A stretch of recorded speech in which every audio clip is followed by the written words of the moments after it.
मी एवढं सकाळी आलो होतो तर माझ्या एवढं लक्षात राहिलं नाही तर मी पण काहीतरी त्यांना खाण्यासाठी आणलं असतं. पण मला हे लक्षात आलं नाही की हे पक्षी भेटतील मला इकडे. आणि मी फक्त नॉर्मली विराला चाललो होतो राईडला. तर यार हे पक्षी सगळे उभे राहिलेत आणि मस्त मजा राहिलो काय लागेल यार. खरं पण तुम्ही मॉर्निंगला आपल्या लहान मुलांना घेऊन येऊ शकता इकडे तुम्ही. म्हणजे थोडासा टाईमपास होईल अर्धा तास, म्हणजे असं थोडं माइंड फ्रेश होईल. इकडे तुम्ही येऊ शकता, मस्त आहे इकडे. येऊया इकडे मस्त वाटायला लागले ते.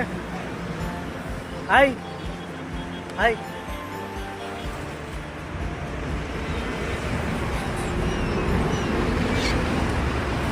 वाव. त्यांना जर खायला असं दिलं ना तर ते येतात ते. पण आता मी आणलं नाही काय, नाही तर खरंच काहीतरी काहीतरी घेऊन आलो असतो. तेव्हा पाण्यामध्ये येऊन बसले ते बघा.